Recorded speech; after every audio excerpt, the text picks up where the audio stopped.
Alright, so every day I face a stiff competition for attention. It was football tournament yesterday, it's barbecue today, so I'll try to finish on time. I'm going to switch to slides at some point, but let me start by reviewing what we did yesterday. So we used directed planar networks to build out of many copies of RQ without zero, put it this way. Equipped with the most elementary quadratic Poisson structure. So I'm not going to remind you now what these networks were. We'll get back to this. So we build out of this the standard Poisson tree structure on GL3. I'll say U and Y. I will write this formula once because we'll need it later. Those are matrix entries.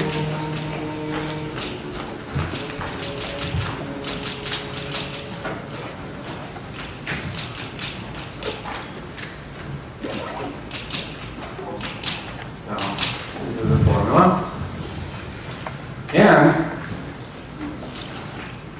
we have shown existence of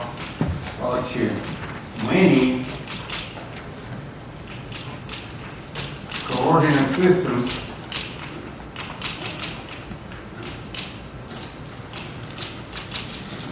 built out of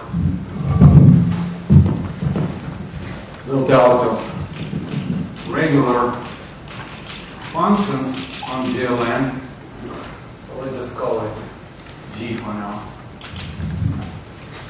On G, in fact, these regular functions were just minors, such that the bracket above becomes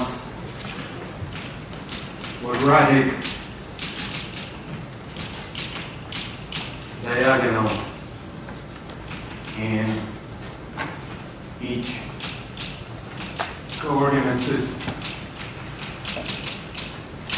That is, we have coordinates Z1, Z of dimension G, such that Di Dj is just some constant times Di Dj. Let me try to type this again. And furthermore, we've shown that some of these systems are connected via a single transformation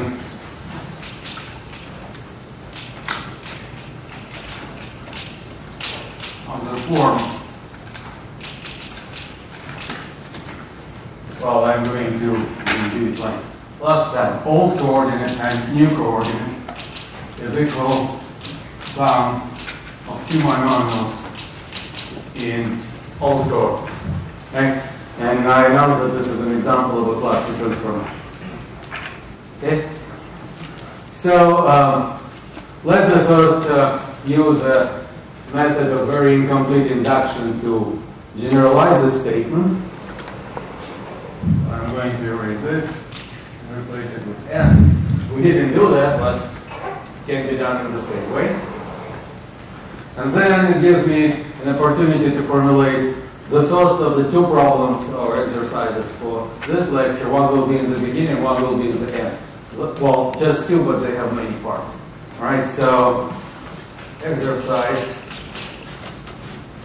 So A. So shows the following.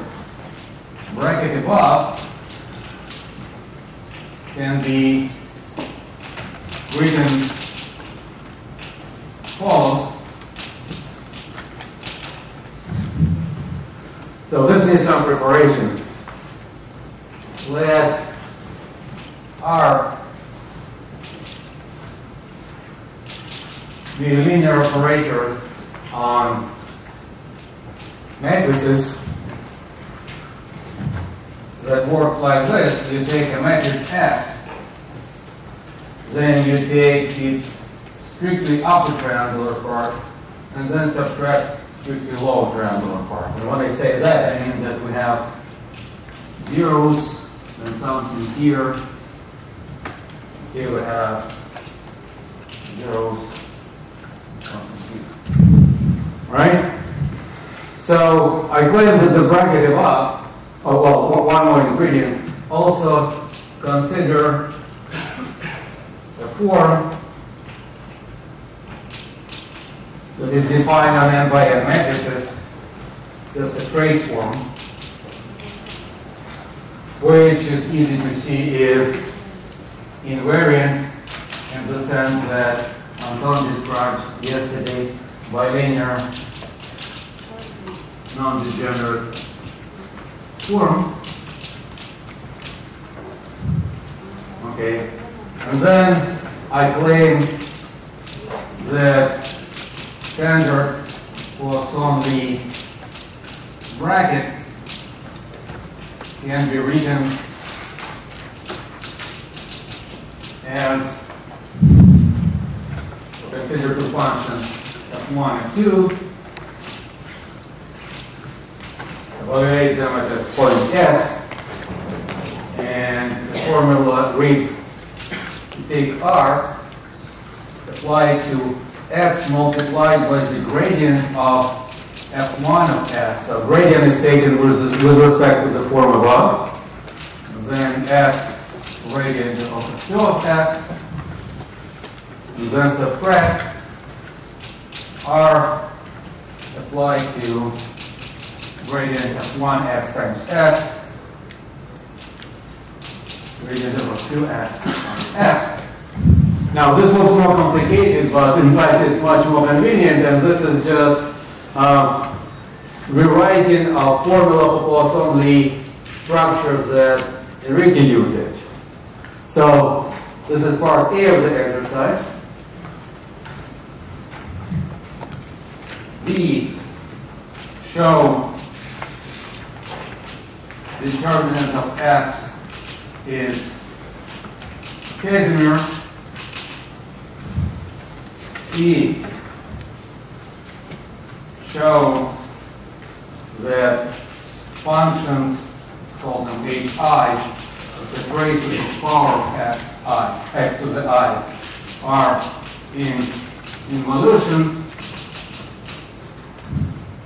D,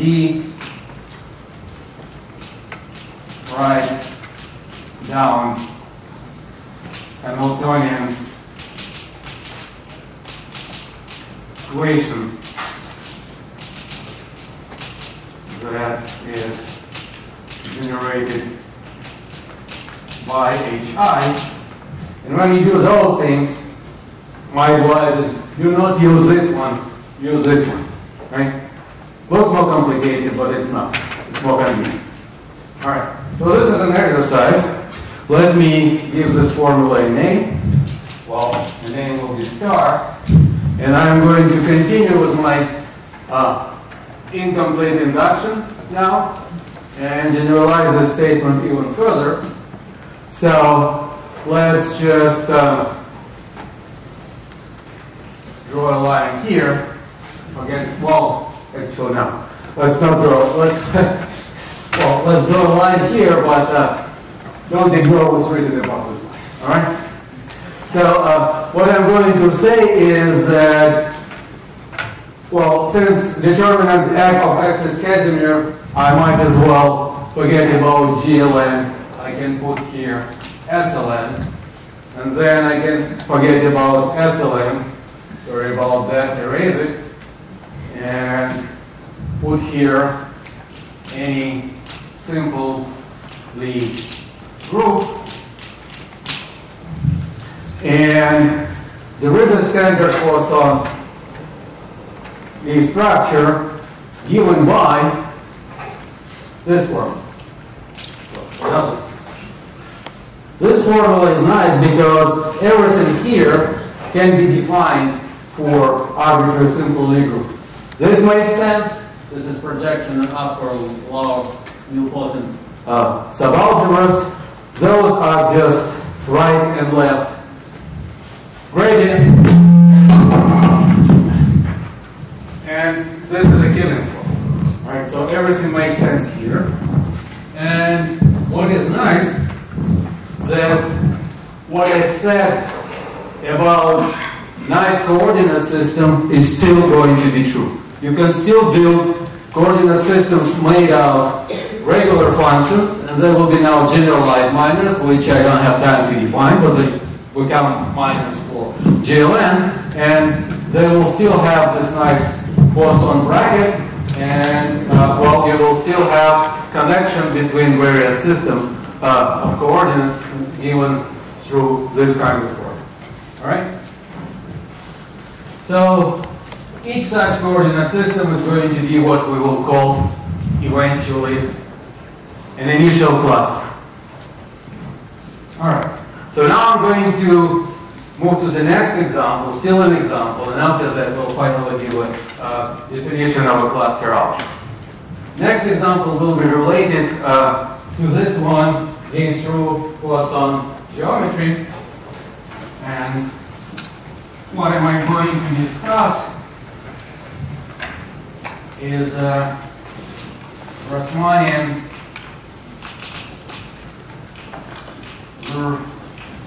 N of two planes in an n-dimensional space. And the way we're going to understand this Riemannian is further down the Earth.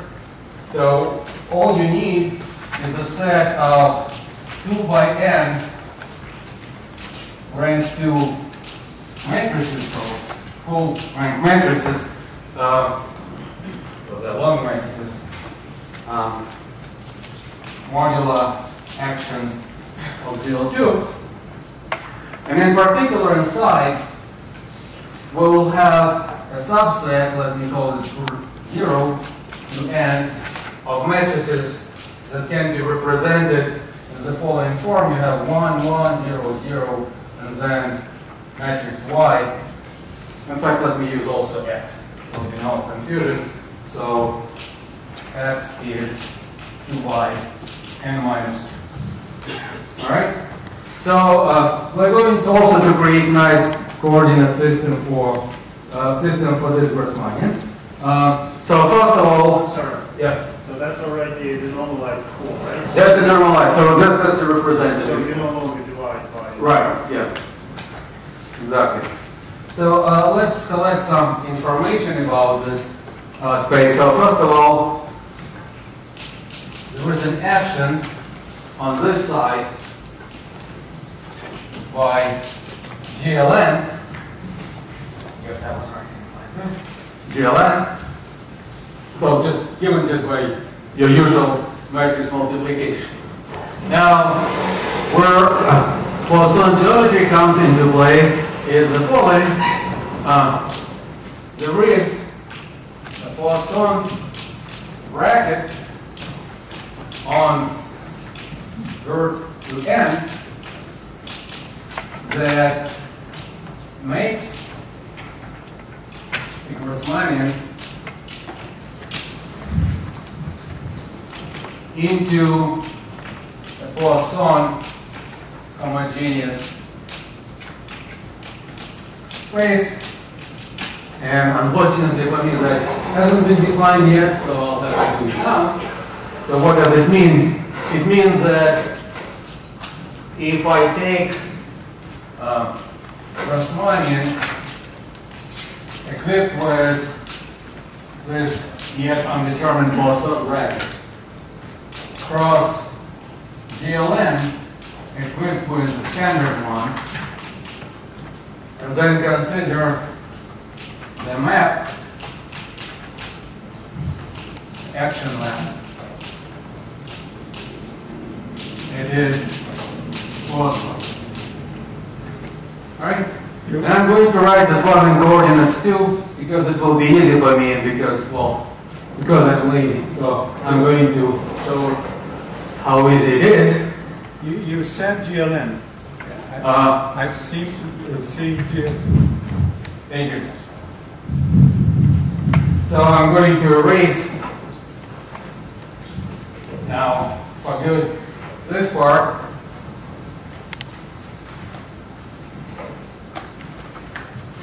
This part. I'm only going to show you how this bracket looks on GER 0 to n. So Poisson homogeneous bracket is, all right, now there is some work to be done. Here. And done. Okay. So that's a Poisson bracket that we will need. Sorry, Yeah. how is it related to the homogeneous symplectic structure of this, seeing this as a quadric orbit? It's not the same. It's not the same. It's not the same. All right. So now let's talk about coordinates.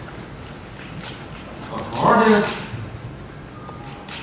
Well, we're talking about Rosmanian. They have well-known classical coordinates called Fluker coordinates. So I have my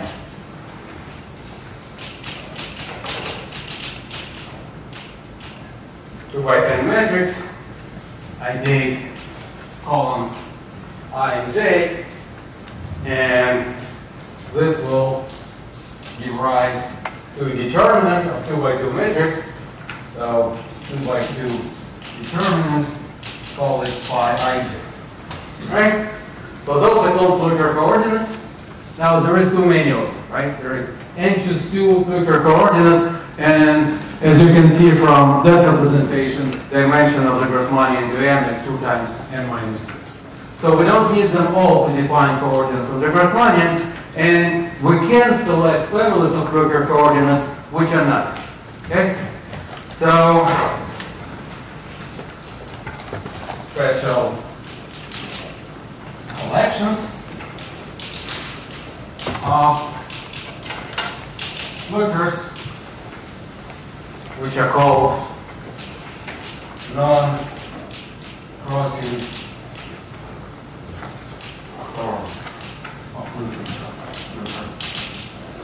coordinates,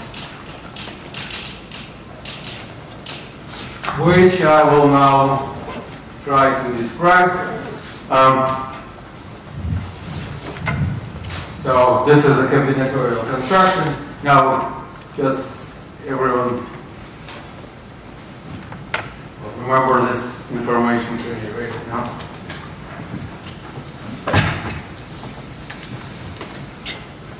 Okay, so I'm going to do it by example. So let's consider the convex n-gon. So n will be 6 for now, but you can imagine that it is 1, 2, 3, and so on, n. So numbers of vertices. And consider any triangulation of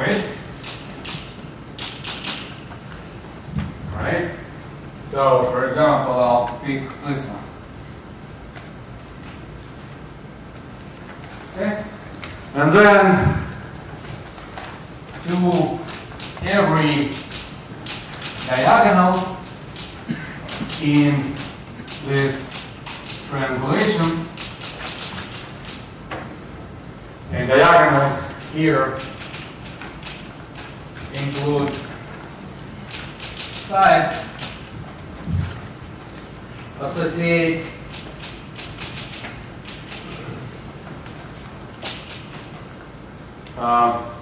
so Pij,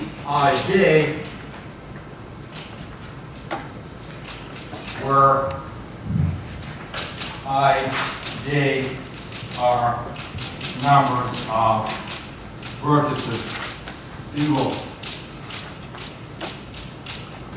So for example, here we'll have pi 1, 2, 2, 3, and so all the cyclic ones, all the contiguous ones, sorry, including all cyclical and contiguous, all the sides. Let's remember that we're not going to do anything to them. And then I have 1, 3, 1, 4, 1, 5. The claim is, for any triangulation, this will give me a coordinate system of the Gekhtman. Alright? Now, of course, triangulation is not unique, and in fact I can get from one triangulation to another using very simple procedure. So what can I do? I have some quadrangles involved. Yes? These are like projected coordinates. Right, yeah. So for any quadrangle involved, I can flip the diagonal. When I flip the diagonal, well, I destroyed one of my coordinates, and replaced it with another. So let me put it this way. Transformation between any two triangulations are sequences of flips.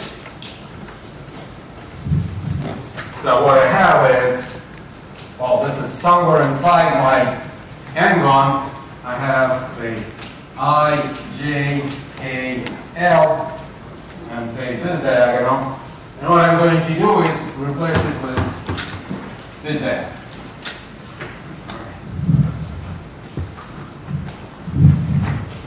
This diagonal. Alright? So what happens to coordinates when I do that? Well, corresponding transformation of coordinates will again look like what I just erased on that left blackboard. Because I already have in my coordinate systems all the diagonals indicated here, so the new one will be this phi JL. And it can be found from the relation, which I will write down now, this well-known relation. Phi JL times phi IK is phi IJ phi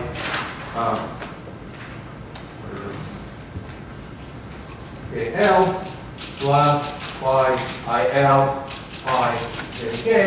This is known as short Looker relation. It's very easy to check by hand. Alright? So the same story we have here. I have U times old is product of two monomials. Okay. So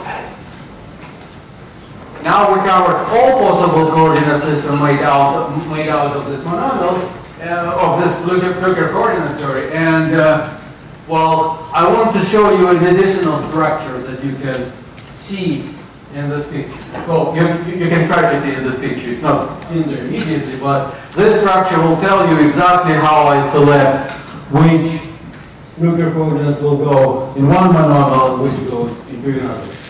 So, yes? And you repeat which one is U. Well, right one. Right. So I changed triangulation by flipping the diagonal, and then I had to replace all diagonal within all Looker coordinates within U. Okay, so now I'll need this entire blackboard. I'm going to draw several of these hexagons. So to each of them, I will associated graph in the following way. Vertices of my graph will be sides. So just take one point in the middle of it. Well, not side, diagonal, proper diagonal. I'm going to ignore at this point sides. Okay, proper diagonal.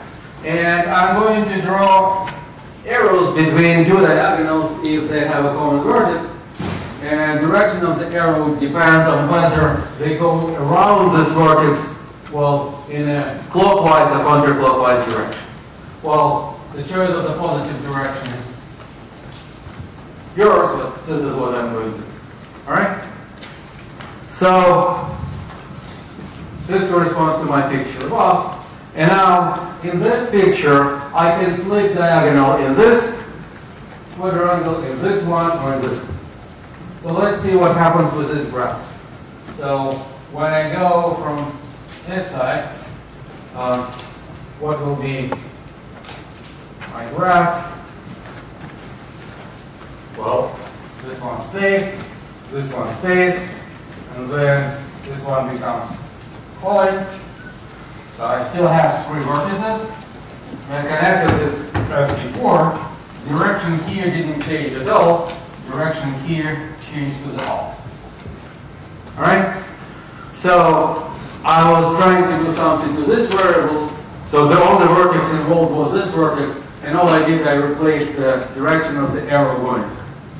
Well, here I'll have a similar situation.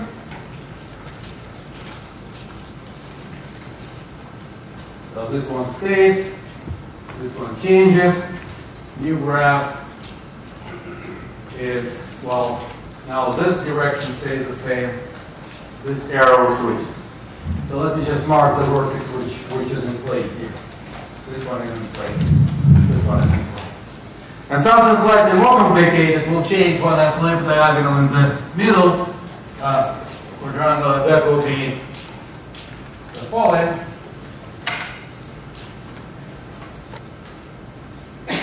What I do is this. What happened to the graph? So I have three vertices, but now all of them are counted. So if this one was a vertex in play, I do several things. First of all, I do change direction of arrows that were incident to this vertex. But then I also will have to complete this cycle. Alright? And that's an example of what we'll call quiver mutation. So what I have here is a directed graph without two loops, that's a quiver. And what I'm doing here, I'm transforming quiver. I can also rewrite this. If I have a directed graph, I can encode it as a matrix where ij element, so rows and columns are indexed by numbers of vertices, and if there is an arrow from I to j, then ij element is 1 and ji element is negative 1. Right? So I can do that as well. All right. Well, let's summarize.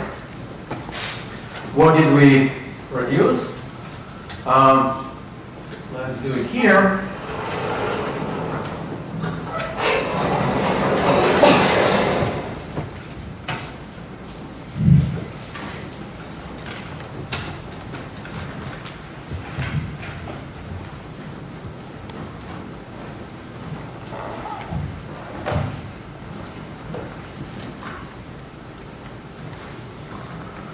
So we constructed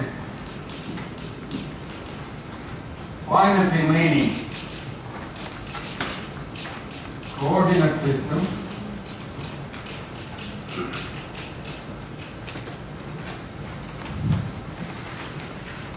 connected by sequences of flips.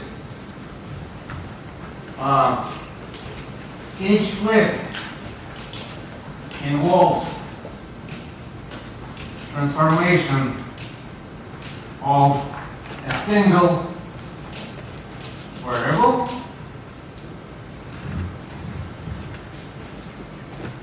some variables, functions, are never transformed.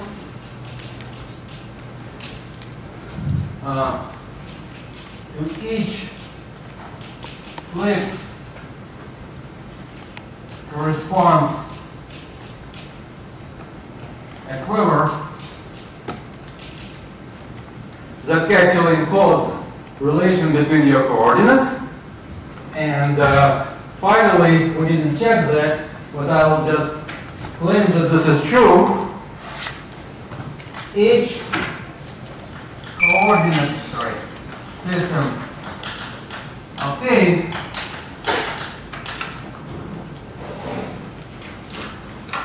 gives a diagonal quadratic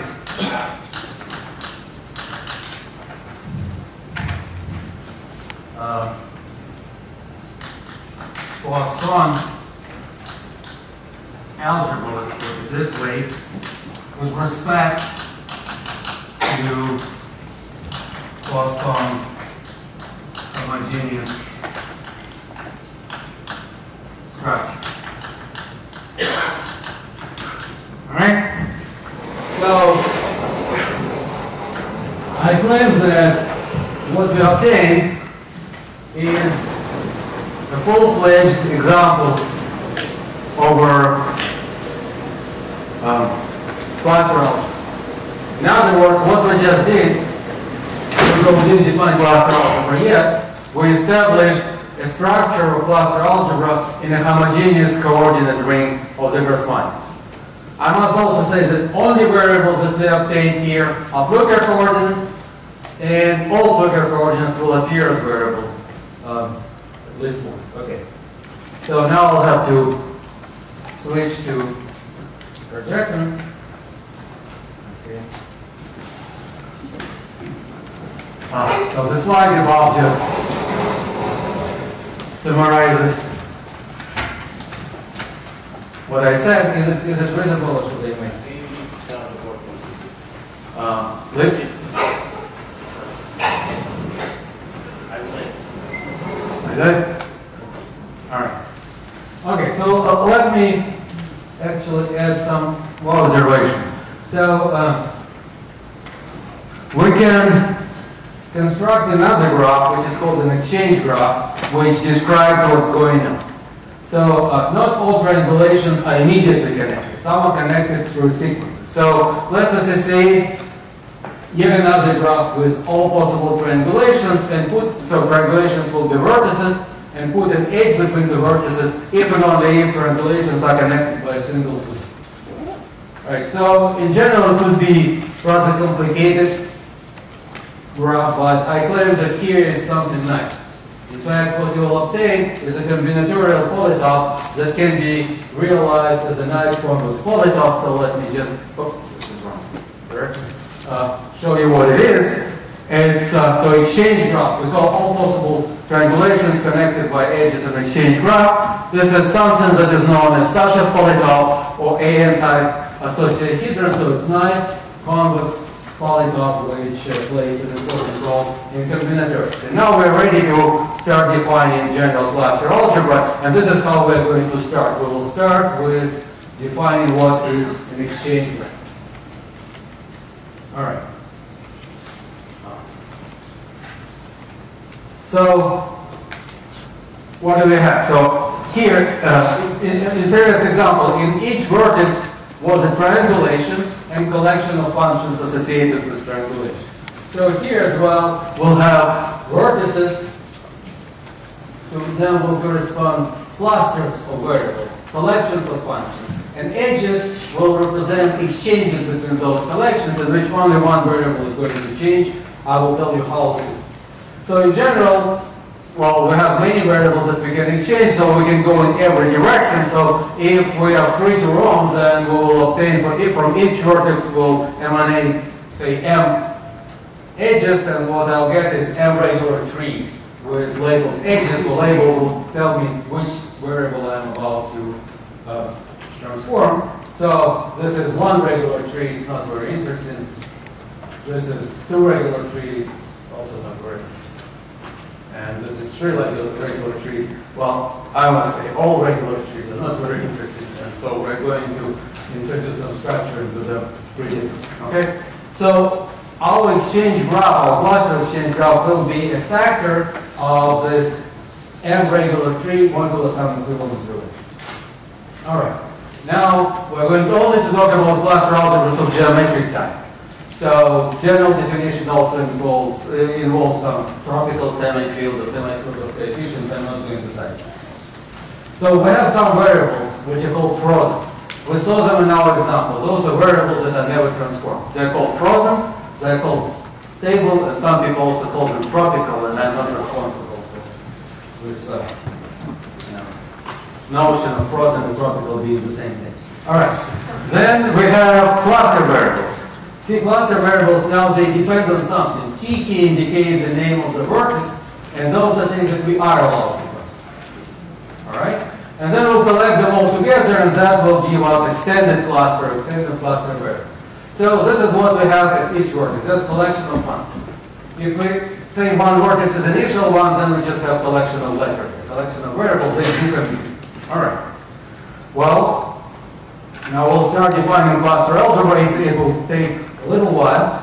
So apart from this collection of functions, we associate to each vertex another object, d of t.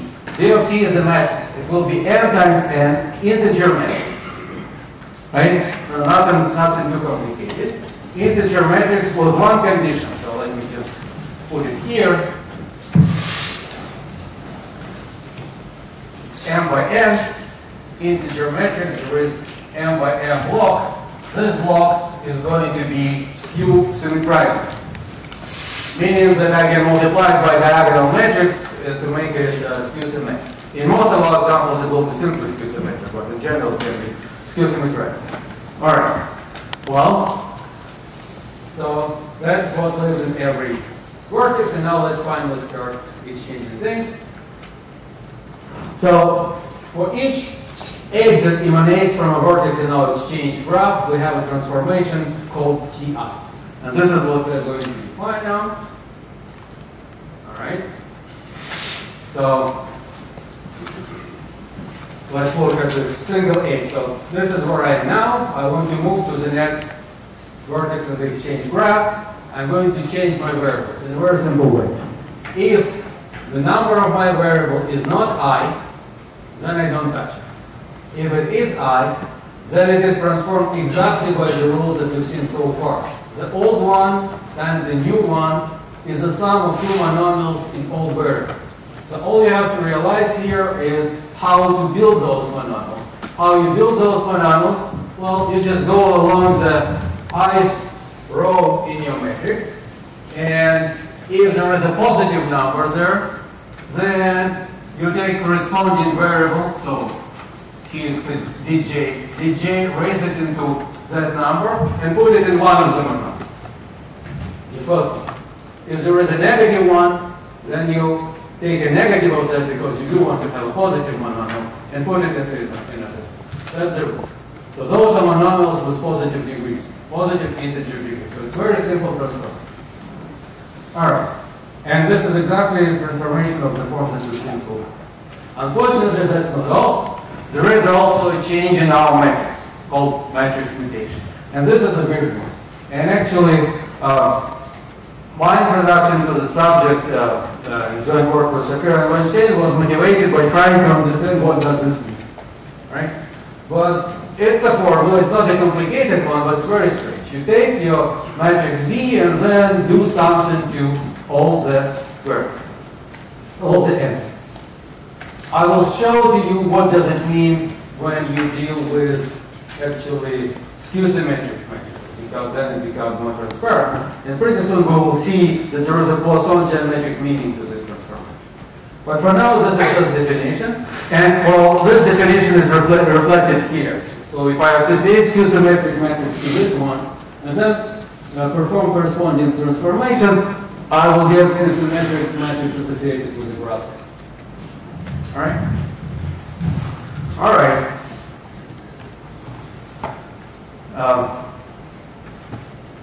So what do we do now? We perform, so let me go back for a second. We now perform this transformations in all possible directions from all vertices. So I start somewhere, and I go along one edge and perform this transformation, go along another edge, perform this transformation, and so on and so forth, and I'll get huge number of functions, right? In our example for the Gekhtmanian, this was a huge number of functions, but it was a finite number of functions. That was an accident. Well, that was an important accident, and we'll talk about how to distinguish when you have finite or versus infinite number of functions. But generally speaking, you'll get huge number of functions, and then you just generate algebra, usual commutative algebra out of those functions, and that is your cluster algebra. All right? So that's the definition. And it seems strange, except that we've seen examples where it works. Gekhtmanian is one of them. Before we go on, let me talk a little bit about this matrix mutation. So matrix B of T can be represented, as I told you, as a weighted oriented graph. So if it is skew-symmetric, then for each, say, value 1 in the matrix, I can associate an directed arrow for -1. Well, the same arrow will represent -1 and so on. So this is a correspondence between matrices and quiver. And so in terms of graphs, the transformations look a little bit better. So here I am showing you quiver on 5 vertices. The white vertex is the one that I'm going to transform, and you can notice what's going on. Let's see. So again, all arrows that were going, that were incident to this vortex, they're going to change direction, and then whenever I had a complete directed cycle, the third edge in the cycle will be killed, and whenever I had incomplete directed cycle, the third edge in the cycle will suddenly appear. All right? And if you've never done this, it's a good idea to try to play with the things. And there is a way to do it. And it's provided by a nice program written by Bernard Keller. It can be found easily. Just Google quiver mutation. So the program works like this. You take any quiver, and then you'll start clicking, and we'll see what happens. So this is how quiver mutation works. So you can do it any way possible, and pretty soon, if you do it without any order, any nice orders, then pretty soon you'll get something complicated. Not here, but in general, you get multiple edges. And so there is a nice problem built into this program, which actually promises a cash price. So you can try to solve it. No one did for the past several years, but the price is not that high. But you can try. We're going to use it later, but you can also look at cluster transformations and how they work, but maybe not now. All right, so let's go to full screen here. Right. Okay. Now, that's an important point. This is a theorem of Zelinsky in cluster algebra. You perform many of these transformations. So initially, clearly, you get the Laurent polynomial because there is only one thing in the denominator. But then you apply this transformation many, many times. So some expressions that had binomial numerator will get turned upside down, and you expect to have a complicated rational expression, and this is not true. Any cluster variable, which you can obtain through a sequence of 1,000 mutations, is a Laurent polynomial in terms of the initial cluster. Right? And all these Laurent polynomials have positive integer coefficients. This everyone believes is true, but this is still a conjecture, which has been proved for many situations, but cannot be proved in general. right? And this is the power of applying cluster algebras, because the first initial immediate application was the following. There were these nonlinear recurrences which were believed to have all integer values. So you have a couple of functions, and then you apply recurrence to them, which has exactly this form. Sum of two monomials in already known functions or values divided by the old value. And the conjectures about those saying that if you initialize the sequence with just once, then despite all the divisions that goes on in the process, you just get integer sequence. And why is that? Well, because it's a Laurent phenomenon, and for whatever you get, we'll have only once in the denominator, and then everything above is equal. So this is one of the first applications. But this is combinatorial application, and we actually want to talk about geometry more. But before doing that, I would actually want to illustrate Laurent phenomenon in the case of Grassmannian. So let me turn this slide again, and I'm going to actually show you how Laurent positivity works in the case of the Grassmannian. So, in the case of the Grassmannian, we know that all cluster variables are Fluker coordinates. So let's consider the following example. I will just consider group 5. I will consider this cluster, so we know which cluster variables are associated with it. All right, and we know that eventually, using cluster transformations, we can get any Fluker coordinate. But initially, through one flip, we can get this one, then we can get this one, and so on. What if I'm impatient and I immediately want to get this Fluker coordinate expressed in terms of Fluker coordinates already involved in this cluster? So we now know what to expect. We expect some Laurent polynomial with positive coefficients, and I'm going to show you how to build the answer. So I have to obtain phi 2, 5 using only guys involved here. All right. So it's Laurent polynomial. Denominator will be easy. This is just a rule, but you can actually prove it by induction. It's not that difficult. So let's look at all the diagonals which are crossed by this green diagonal. And every variable that we tag this way we'll put into denominator. All right. We're done with the denominator. What about numerator? This is a little bit more complicated, so we have to introduce the notion of a resolution of a crossing. That's not a very difficult notion either. So resolution of a crossing. If I have a crossing, I can resolve it in two ways, like that, just separating strength like this, or like this. All right. So I'm going to resolve all the crossings registered here in all possible ways and see what happens. So let's see if I can do it without checking the notes. So for example, I can resolve the first crossing like that, and then there will be another one to account for, and then you can check I can resolve like this. This is one. All right. Okay, let's start with the first one obtaining the same way. But then the second one, I could have resolved differently, like that. Then I can also, start differently. So here I could have done, so this crossing could have been resolved in a different way. That goes here. And then there is another one which can be resolved like this. And finally there is one more. We will not need it, but it does exist. Alright.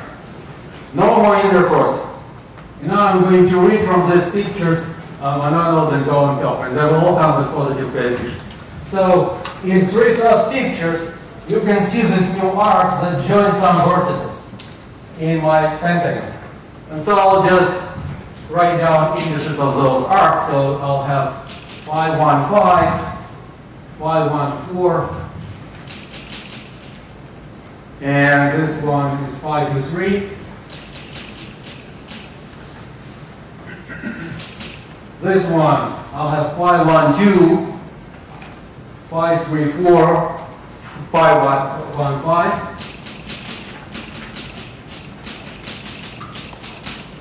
And this one will give me 5, 1, 3,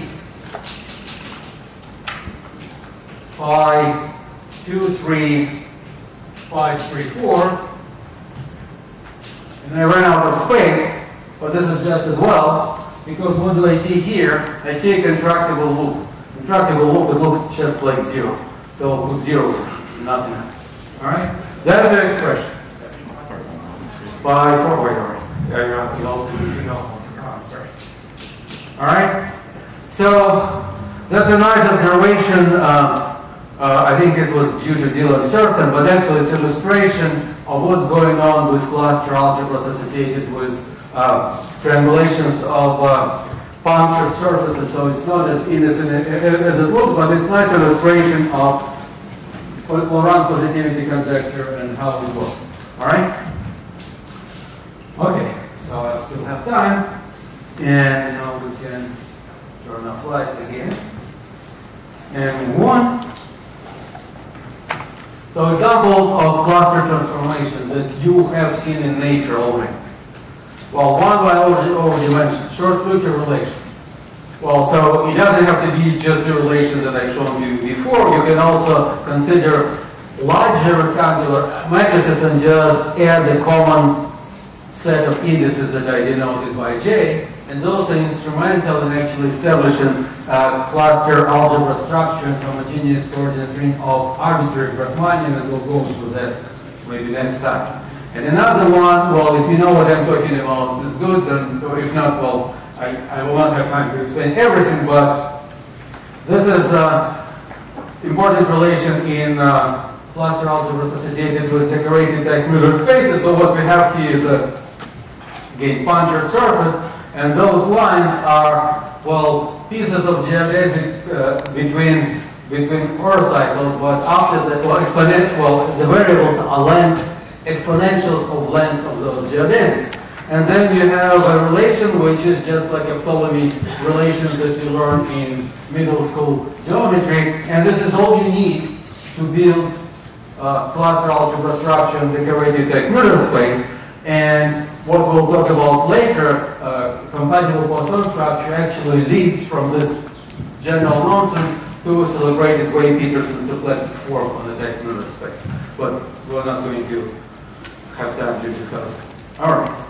And then, well, this is one more technical stuff, but it's it will be useful to us. There is another collection of variables associated with cluster algebra. So those are so-called tau coordinates, and they obtain a very simple way. Now you just take each row here and multiply all the variables you have raised into power indicated in the corresponding element in the row. Now they can be positive or negative. And I believe you've seen this before. In fact, the phase coordinates that I defined at the end of last lecture played exactly this role. And those will be very useful for us when we define Poisson structures compatible with cluster algebra. So this is how you define them. And then they can also be transformed. When you transform initial coordinates, of course, this will transform as well. And also they will transform in a very simple way. So transformation exchanges direction I. So previously what we did, we just changed one coordinate that sits there and left the rest of them unchanged. Now we just invert the one coordinate that sits there, and the rest of them are being multiplied by functions of the one coordinate that we inverted, and functions are very simple. And that's important, and this will help us in constructing actually discrete dynamical systems associated with cluster algebra. All right, I know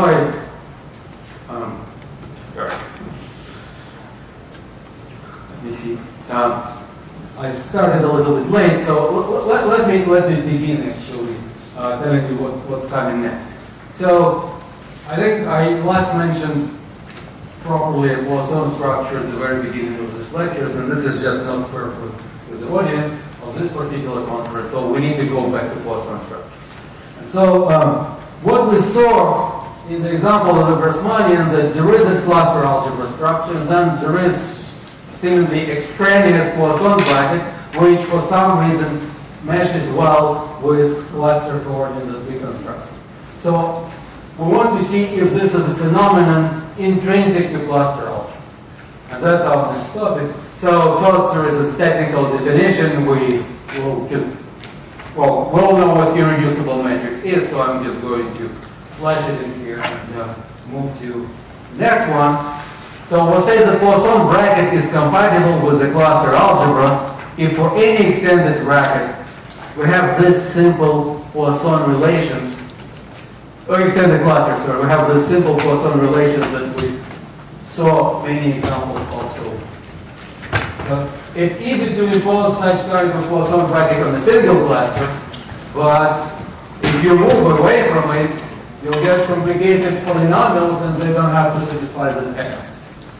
And so there is a theorem that tells us that those things do exist. And in fact, there is quite a few of them.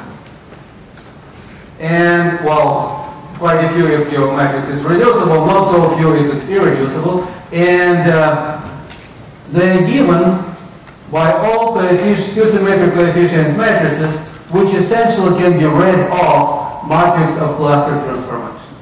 So remember, matrix of cluster transformation was equivalent to a quiver. We saw last time that Poisson bracket between phase coordinates is defined by a certain quiver that we described as a dual graph. So this is what it says. If you have a cluster algebra, you have a Poisson bracket. Compatible with it. All right? Well, almost always. So here's from the last example for today. Here's a cluster algebra. Well, so there are no stable, no frozen variables. Everything can be transformed. This matrix is degenerate. So if I just try to compute, or well, to find a compatible Poisson bracket, pretty soon I'll get to the conclusion that only trivial one satisfies this property, and this is no good. But not all is lost, and in this case you can use dual language of closed two forms. It will be degenerate two forms, but this is what we'll use, and I think Enrique mentioned those, this is one of situations in which multiplicative structures work. So this is exactly the case. So now I'm almost certainly out of time, so just quickly, I need to give at least two exercises. It was 4 last time, let's do now, and I'll try to speak more next time. And this will be strictly about, the first one was strictly about Poisson brackets. This will be strictly about cluster algebras, a very simple form of rank 2. So exercise 2. So in this case, so there will be no stable variables. Our exchange matrix will be of the form 0, A minus B 0, A, B positive integers. All right. So I'm going to ask you to compute all cluster variables for following situations: 0, 1, negative 0, negative 1, 0. Hint, I've already done that. 0, 2, negative 1, 0. 0, 3, negative 1, 0. Let me help you memorize this matrices. I'll put two vertices as number of rows and columns, and then product of AB. Number of arrows equal to the product of AB here. This is one. This is another one. This is another one, you've seen these pictures before. So first of all, when I say compute all, I'm not cruel, there is finite domain. B, look at denominators and try to make a connection with these pictures. So those are Dynkin diagrams of the algebras of rank 2.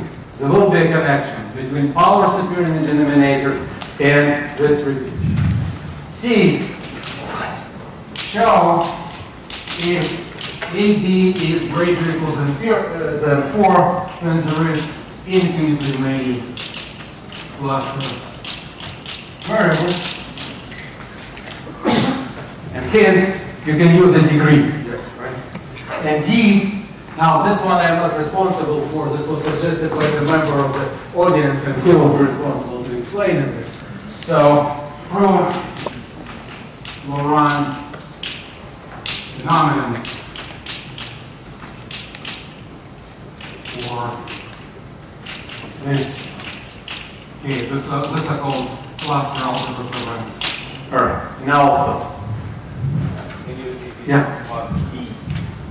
Look at denominators of cluster algebras. Those are Laurent. Look at denominators appearing here, and see if you can make connections between those denominators and some information provided by corresponding Dynkin diagram. So I cannot say anymore because that will not